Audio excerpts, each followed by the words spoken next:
Hello बच्चों, कैसे हैं आप लोग। उम्मीद है कि आप अच्छे होंगे। तो आज हम लोग जो है एक नए चैप्टर को पढ़ेंगे जिसका नाम है संख्या गणना ननु सरला। ठीक है, संख्या गणना ननु सरला। आप के पास जो बुक है संस्कृत का वो आप निकाल ले। ये आपका जो है जो त्रयोदश पाठ है, चैप्टर नंबर 13। तो उस चैप्टर नंबर 13 में जो है ये आपका दिया हुआ है, जो न्यू एनसीईआरटी है उसमें। तो साथ साथ आप अपना बुक भी निकाल लें। आपका पेज नंबर जो है पेज नंबर 162, पेज नंबर 162 में जो है ये चैप्टर दिया हुआ है। तो इस चैप्टर को आज हम लोग यहाँ पे देखने वाले हैं। इस चैप्टर में जैसा ही नाम से ही पता चल रहा है, संख्या गणना ननु सरला, मतलब संख्याओं की गणना अर्थात संख्याओं की गिनती। ननु, ननु मतलब होता है वास्तव में या सच में। सरला मतलब सरल है, संख्याओं की गिनती जो है वो सच में सरल है, आसान है। तो अर्थात आज हम लोग जो है संख्याओं के संस्कृत में संख्याओं की गणना को जो है पढ़ने वाले हैं। तो इस चैप्टर में क्या क्या है एक बार पहले हम लोग ओवरव्यू देख लेते हैं। पहले तो जैसे पिक्चर में दिखाया जा रहा है कि शिक्षक जो है वो बच्चों को पढ़ा रहे हैं और यहाँ पे बच्चे भी रिप्लाई दे रहे हैं। इसके बाद कुछ जो है वो श्लोक टाइप के हैं, वो संख्या पे ही आधारित है। लेकिन सबसे पहले हम लोग जो है बात करेंगे किस पे, शब्दार्थ पे। सबसे पहले शब्दार्थ को एक बार देख लेते हैं, उसके बाद हम लोग जो है चैप्टर पे आएंगे। तो पहला जो शब्दार्थ है वो है जीवनी। जीवनी, जीवनी, जीवनी का अर्थ जो है एक होता है जीवे, ये भी संस्कृत का ही रूप है, और हिंदी में हो जाएगा प्राणी में, इन द लिविंग वेइंग। तो जीवनी का अर्थ क्या हो गया, प्राणी में। या दूसरे शब्द में बोले प्राणी में का संस्कृत क्या होता है, तो प्राणी में का संस्कृत होता है जीवनी या जीवे, जीवनी या जीवे। वैसे ही सृष्टिकर्ता, सृष्टिकर्ता किन्हें कहा जाता है, तो ब्रह्मा को। तो सृष्टिकर्ता ब्रह्मा के लिए जो है कौन से शब्द का प्रयोग किया गया है, तो इसके लिए प्रयोग किया गया सरष्टा। यहाँ स में र की मात्रा है, फिर मूर्धनी स आधा है और ट है। ठीक, स और इसमें किसकी मात्रा है, र का मात्रा है, तो इसका उच्चारण हो जाएगा सरष्टा। तो सरष्टा का अर्थ हो गया सृष्टिकर्ता या ब्रह्मा। वैसे ही कर कमले, कर, कर मतलब क्या होता है, हाथ।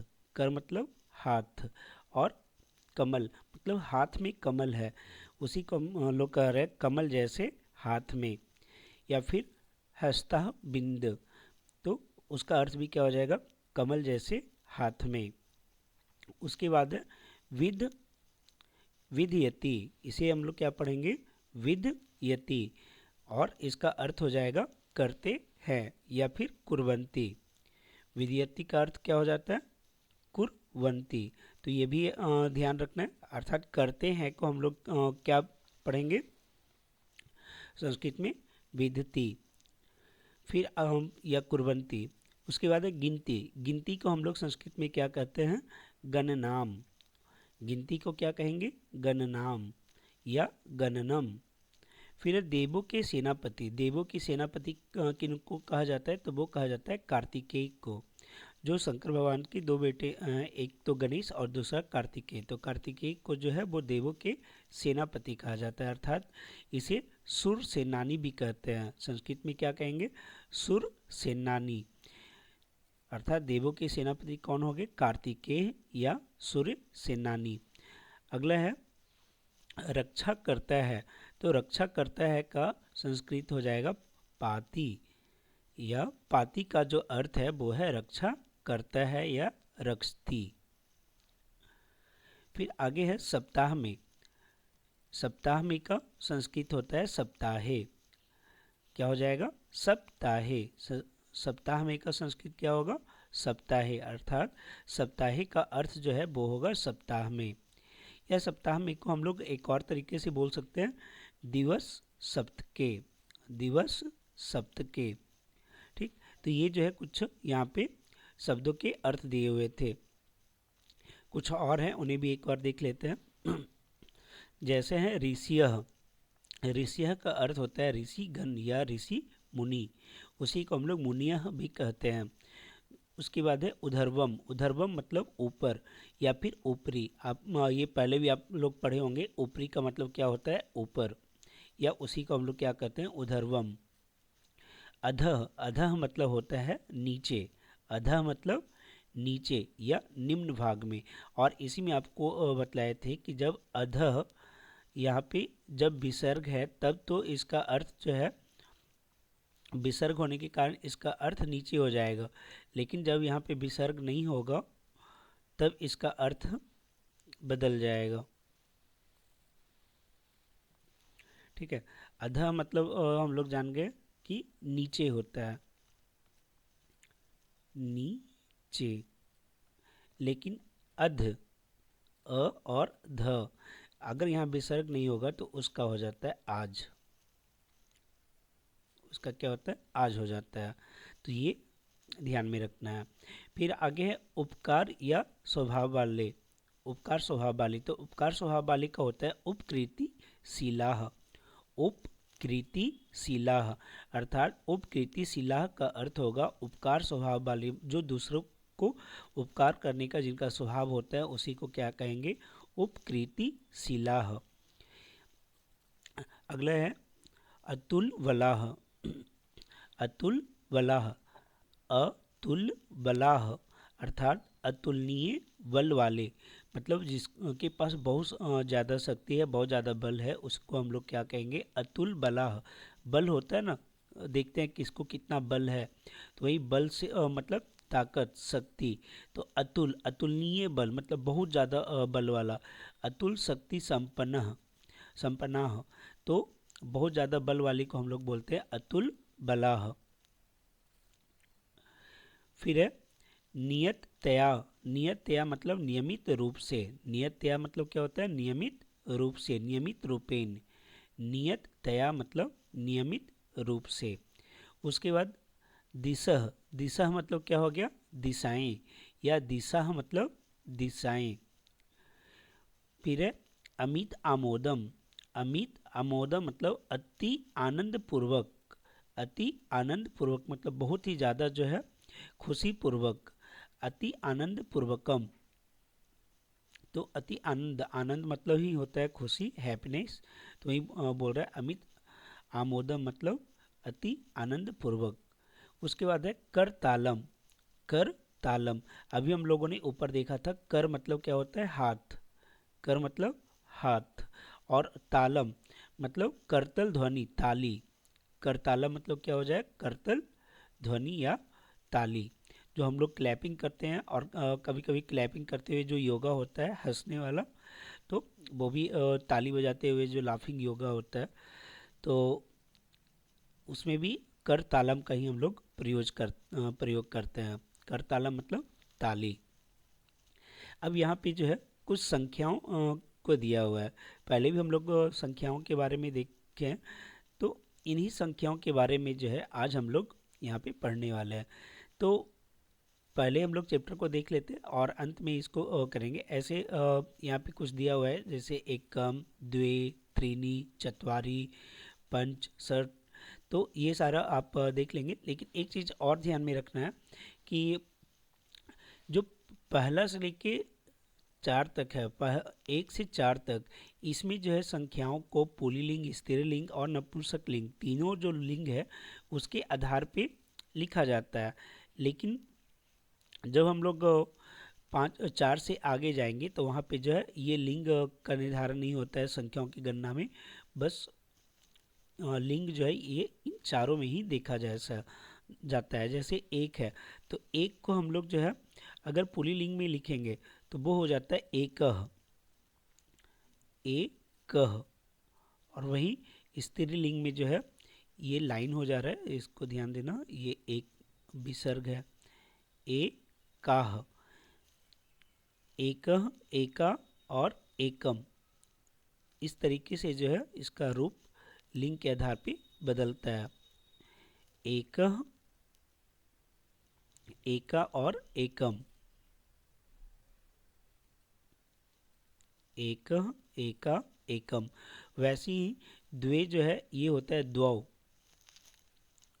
द्वौ, द्वौ मतलब जो है वो दो हो गए, वो पुल्लिंग में।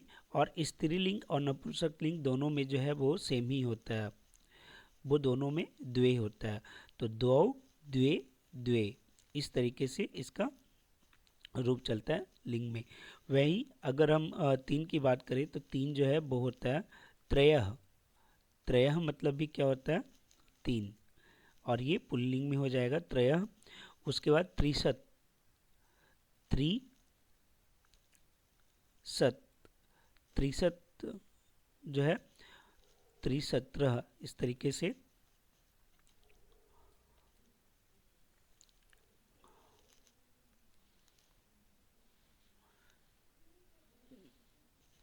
ठीक है, जैसे तीन का जो है एक होता है त्रयः, दूसरा होता है त्रिसह, त्रिसरह। और अ, ये पुल्लिंग में हो गया त्रयः, स्त्रीलिंग में तीसरह, और नपुंसक लिंग में त्रिनी हो जाता है। उसी तरीके से चार का जो है पुल्लिंग में चत्वारः, फिर स्त्रीलिंग में चत्स्रः, और नपुंसक लिंग में चत्वारी। ये चारों में ही जो है सिर्फ लिंग का निर्धारण किया जाता है। बाकी चार के बाद जो भी संख्याएं होती है उनमें जो है लिंग का निर्धारण नहीं होता है, वो सारा जो है एक ही लिंग में होते हैं। तो बस इतना को ध्यान रखना है। फिर आगे हम लोग आएंगे गिनती पे, हम लोग आगे बात करेंगे। अब वापस आते हैं अपने चैप्टर पे।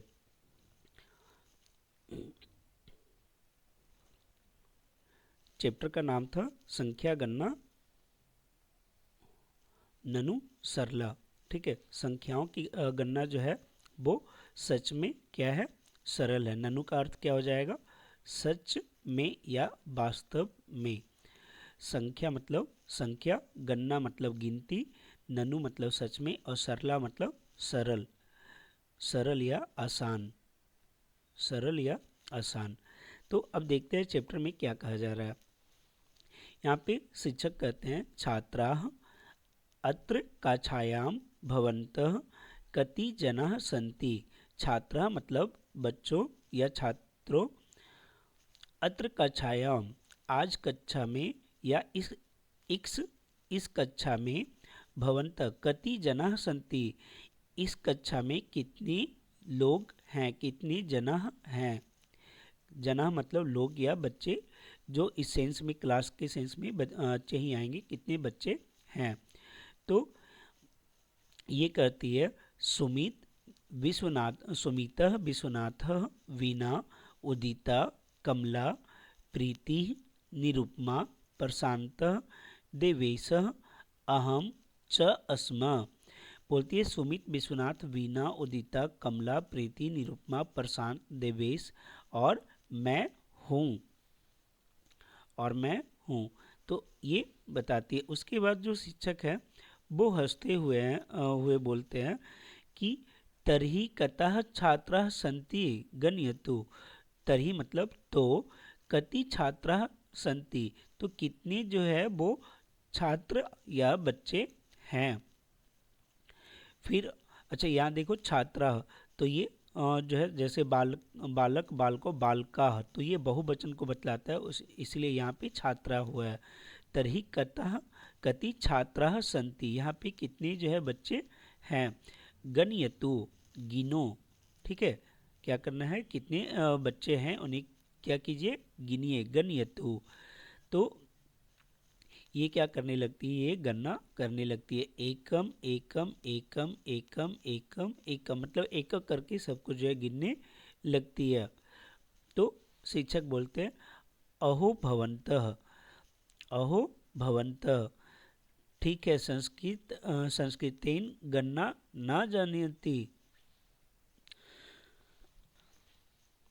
संस्कृत गणना न जानती मतलब अहो भवन्तः, भवन्तः मतलब हो गया आप, अहो आप, अरे आप संस्कृतेन गणना संस्कृत की का जो गणना है, न जानती नहीं जानती हो, अस्तु अधुना संख्या गणनाम पठामः।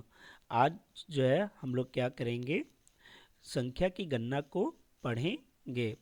गणनाम पठामः, पढ़ते हैं। अहम एकम सुंदरम संख्या गीतम गायामि भवन्तः अनुगायन्तु। अहम एकम, मैं जो है एक, सुंदरम संख्या गीतम गायामि, मैं एक सुंदर संख्या का गीत गाता हूँ। भवन्तः अनुगायन्तु, आप लोग भी क्या करो, इसे दोहराओ या फिर इसे साथ साथ गाओ। फिर से एक बार देख लेते हैं। अहो भवन्तः संस्कृत गणनाम न जानीयति, अरे आप संस्कृत की गणना नहीं जानते हो। अस्तु अधुना संख्या गणनाम पठामः, आज हम लोग जो है संख्या की गणना पढ़ेंगे या पढ़ते हैं। यहाँ पे तुरंत की बात की जा रही है, प्रेजेंट की ही बात की जा रही है। पठामः, अहम एकम सुंदरम संख्या गीतम गायामि, मैं एक सुंदर संख्या गीत गाता हूँ। भवन्तः अनुगायन्तु, और आप लोग भी क्या करो, इसे दोहराओ, इसे साथ साथ गाओ। उसके बाद जो शिक्षक है वो जो संख्या के ऊपर आधारित गीत है उसे गाना शुरू करते हैं।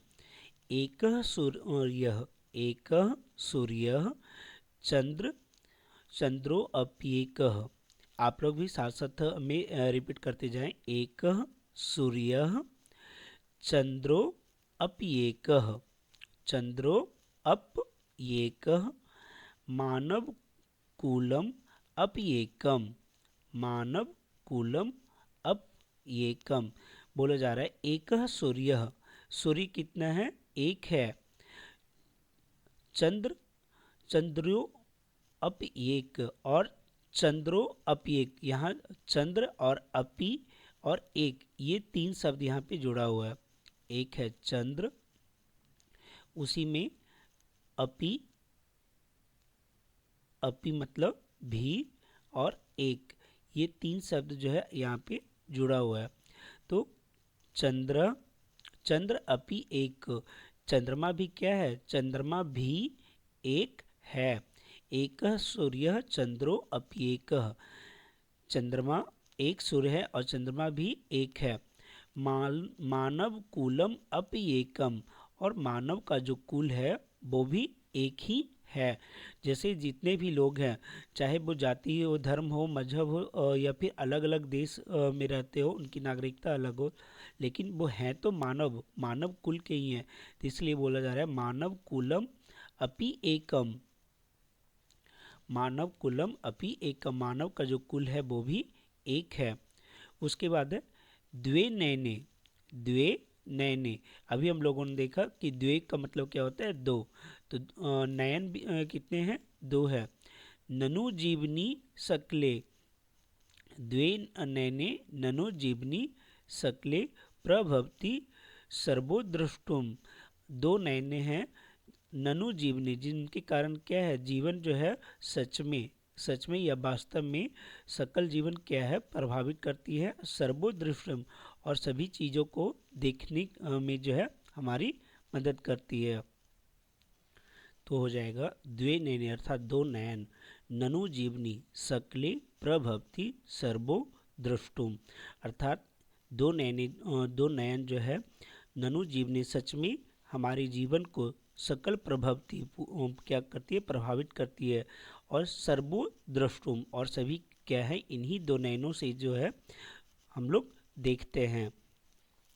आगे बोल रहे लोक संकर त्रिनयन मूर्ति, ठीक है, लोक संकर त्रिनयन मूर्ति नमाम अहम तम प्रति दिवसम, बोल रहा है कि लोक संकर, जो शंकर हैं, जो हमारे देव शंकर है, वो कितने नेत्रधारी हैं, तो तीन नेत्रधारी है। त्रिनयन मूर्ति, तीन नेत्र धारण करने वाले हैं। नमाम अहम, इन्हीं क्या करता हूँ, मैं नमन करता हूँ। अहम मतलब मैं नमन करता हूँ। त्वम प्रति दिवसम, जिन्हें मैं प्रतिदिन क्या करता हूँ, नमन करता हूँ। जो लोग के पूरी दुनिया के जो विधाता है शंकर जो है वो 3 नयनधारी हैं, 3 नेत्रों वाले हैं, जिन्हें मैं प्रतिदिन क्या करता हूँ, नमस्कार करता हूँ। नमाम अहम त्वम प्रति दिवसम। फिर आगे बोल रहा है चतुर्मुखो, चतुर्मुखो अयम जगतः सृष्टा तेन ही सृष्टम जीवकुलम। अब यहाँ पे बोल रहा है चतुर्मुखो अयम जगतः सृष्टा। ये सृष्टा जो है अभी जब हम लोग शब्दार्थ देख रहे थे वहाँ भी दिया हुआ था, जिसका अर्थ है सृष्टिकर्ता ब्रह्मा। तो बोल रहे चतुर्मुखो अयम जगतः, जो 4 मुख वाले हैं वो जगत के सृष्टिकर्ता ब्रह्मा हैं। जो 4 मुख वाले हैं वो जगत के सृष्टिकर्ता ब्रह्मा हैं। तेन ही सृष्टि जीव कुलम, और उन्हीं के कारण जो है उन्हीं से पूरी सृष्टि में क्या है, जीवन की उत्पत्ति होती है। वो जीवों के जो है उत्पत्ति के कारक हैं, वो जीवों को उत्पन्न करने का कार्य करते हैं।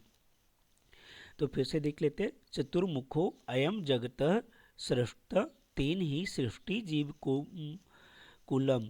जो 4 मुख वाले हैं वो जगत के सृष्टिकर्ता हैं अर्थात ब्रह्मा हैं। तेन ही सृष्टि, उन्हीं से जो है सृष्टि का उत्पत्ति हुआ है। जीव कुलम, उन्हीं से जो है जीवों की उत्पत्ति हुई है। आगे है पंच आगुल्यों मम कर कमले लोके विधति गण नाम।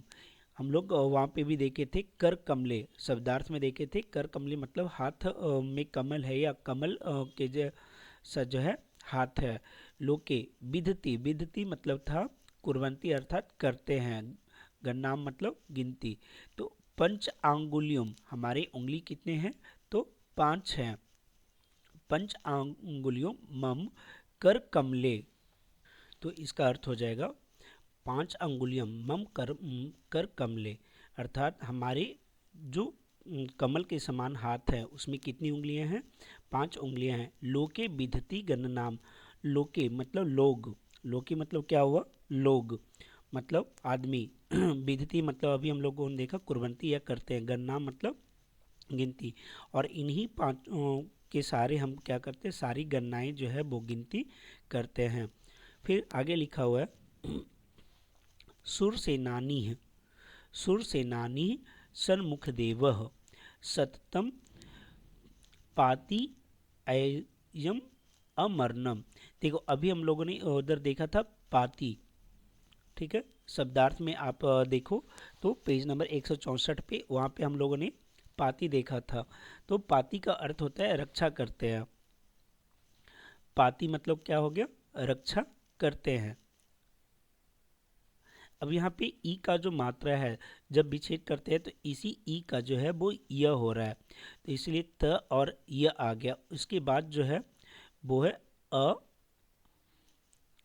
मर गनम, अमर गनम, अर्थात ये पूरा का अर्थ अगर हम लोग देखें तो सुर सेनानी, शब्दार्थ में हम लोग देखे थे कि सुर सेनानी मतलब क्या होता है, जो देवताओं के सेनापति हैं अर्थात कार्तिकेय हैं, वो सन्मुख देव, वो 6 मुख वाले हैं, वो 6 मुख वाले हैं। तो सुर सेनानी सन्मुख देव, जो देवताओं के सेनापति हैं अर्थात कार्तिकेय हैं, वो 6 मुख वाले हैं।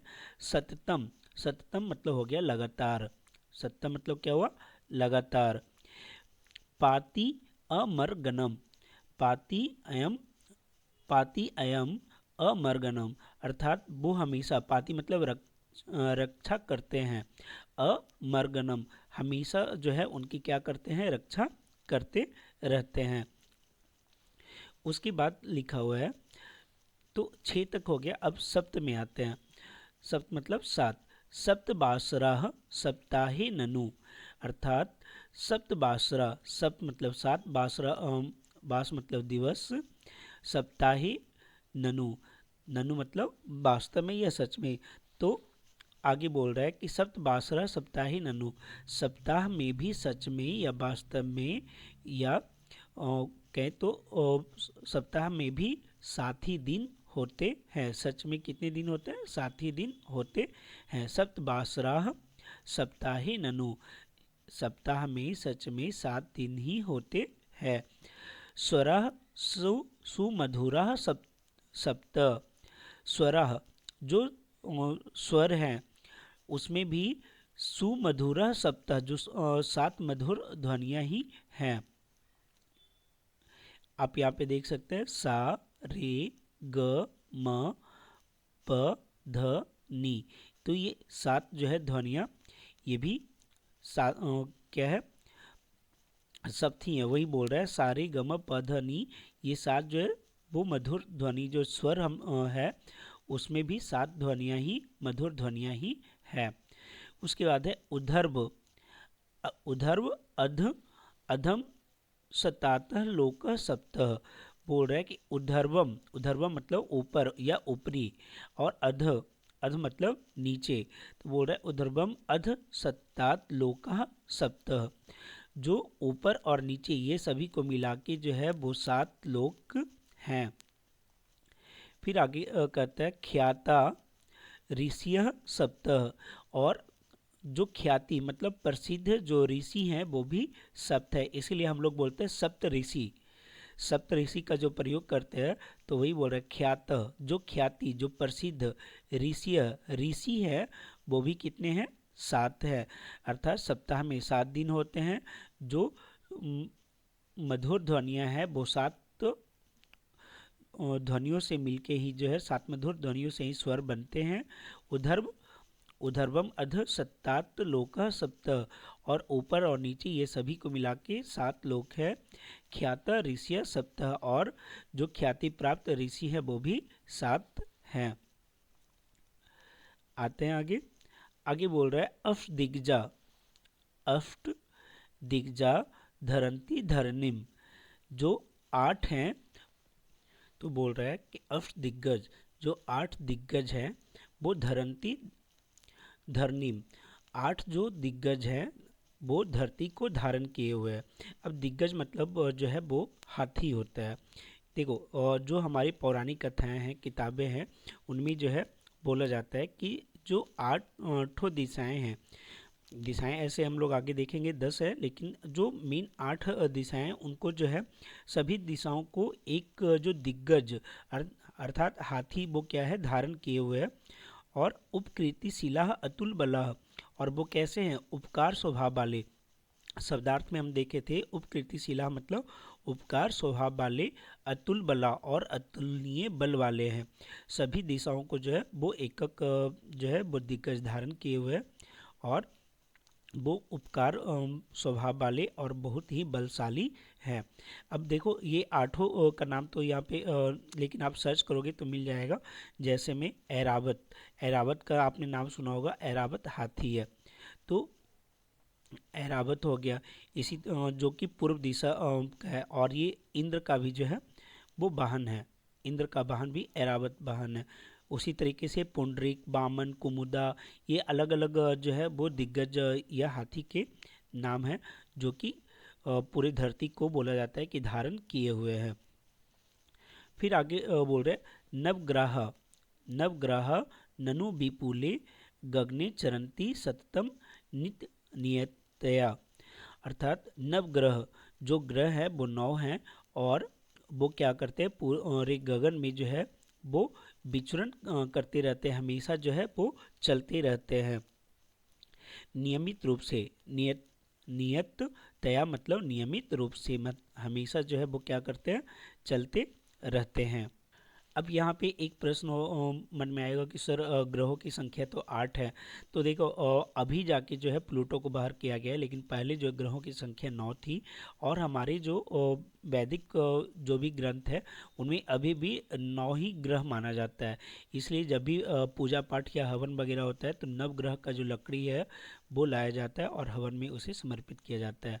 तो नवग्रह इसलिए यहाँ पे बोला गया नवग्रह ननु विपुले गगने चरंती सततम नियत तया, जो नवग्रह है वो सच में विपुल गगने पूरे गगन में चरंती चलते रहते हैं, सततम लगातार, नियत तया नियमित रूप से विचरण करते रहते हैं। फिर आगे दिया हुआ है पूर्व अध 10 दिशा प्रसिद्ध, और पहले से भी हम लोग 10 दिशाओं के बारे में जो है जो प्रसिद्ध है वो जानते हैं। संख्या गणना ननु सरला, संख्या का जो गणना है वो सच में क्या है, बहुत ही सरल है। अब यहाँ पे 10 दिशाओं को दिखाया गया है, ठीक है। जैसे जिधर सूर्य उग रहा है उधर हम लोग कौन सी दिशा को बोलते हैं, पूरब। और अगर उस साइड हम लोग अपना फेस कर ले तो पीछे में क्या हो जाएगा, पश्चिम। फिर इधर जो है आपका दक्षिण हो गया, और ये आपका उत्तर, अर्थात आपका जो दायां हाथ होगा वो अगर आपका फेस पूरब की ओर है तो पीठ पश्चिम में होगा, और जो दायां हाथ है वो दक्षिण दिशा को बतलाएगा, और जो बाएं हाथ है वो उत्तर दिशा को बतलाएगा। अब इसी में कुछ और दिशाएं भी दिया हुआ है, जैसे घर में बोलते हैं कि अग्नि कोण, ईशान कोण, तो वो कहाँ होता है, तो पूरब और दक्षिण इन दोनों के बीच में जो कोण होता है या दिशा होता है उसी को हम लोग बोलते हैं आग्नेय दिशा। अब बोला जाता है जो किचन वगैरह है वो हमेशा इसी दिशा में होना चाहिए, पूरब और दक्षिण के कोना वाला दिशा में, ठीक है। फिर पश्चिम और दक्षिण इन दोनों के बीच में जो दिशा है वो है नैऋत्य दिशा, नैऋत्य दिशा, ठीक है। इसके बाद उत्तर और पश्चिम के बीच में जो दिशा होता है वो होता है वायव्य दिशा, और पूरब पूरब तथा उत्तर के बीच में जो होता है वो होता है ईशान दिशा।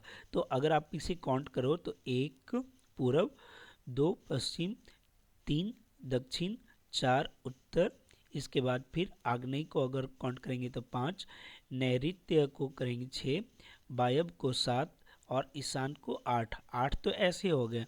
फिर ऊपर में उधर्वम 9 और अध्य ये 10। तो ये 10 दिशाएं जो है हम लोग जानते हैं। वही चीज़ यहाँ पे भी लिखा गया कि गृहस्थ 10 दिशा, पूर्व दिशा, पश्चिम दिशा, उत्तर दिशा, दक्षिण दिशा, ईशान दिशा, आग्नेय दिशा, नैऋत्य दिशा, वायव्य दिशा, उधर्वम और अध्य। तो ये 10 दिशाएं जो है। फिर आगे है गायोम वयम इताम मोदम कुर्मो बहुधा कर तालम। अब बोला जा रहा है, जो शिक्षक है वो बोल रहे हैं गायोम, इसी क्या कीजिए, गाइए। वयम, वयम मतलब हम सब, अमित आमोदम मतलब अति आनंद पूर्वक जो है हम लोग इसको क्या करेंगे, गाएंगे। कुर्मो बहुधा कर तालम, और साथ में हमें जो है क्या करेंगे, करतल ध्वनि से इसको पढ़ेंगे या इसे करेंगे, ठीक। तो इस तरीके से ये जो चैप्टर था संख्या गणनम ननु सरला उसको हम लोगों ने देखा है। अब आपका होमवर्क ये है कि आप सभी जो दिशाएं हैं उनको एक बार अपनी कॉपी पे जो है फिर से लिखें। जो दिशाएं हैं, 10 दिशाएं हैं, उन सभी 10 दिशाओं को आप एक बार कॉपी पे लिखें। दूसरा जो होमवर्क है वो ये है कि आप इस गिनती को एक बार अपनी कॉपी पे लिखेंगे, और अगली क्लास में हम लोग इस 1 से 50 तक की गिनती के ऊपर और इसका जो क्वेश्चन आंसर है उसके ऊपर बात करेंगे, ठीक है। ऐसे जो बनने वाला है वो आप खुद भी बना सकते हैं, यहाँ पे भी देख सकते हैं। बोल रहा है कि एक पदेन उत्तराने, एक पद में इसका उत्तर देना है। कह एक अस्ति, कह सन्मुख देवः अस्ति, कह त्रिनयन मूर्ति अस्ति। तो एक बार पढ़ने के बाद बन जाएगा, और बाकी जो हम लोग अगली क्लास में देखेंगे। इस क्लास के लिए इतना ही, मन लगा के पढ़ते रहें और आगे बढ़ते रहें। Thank you.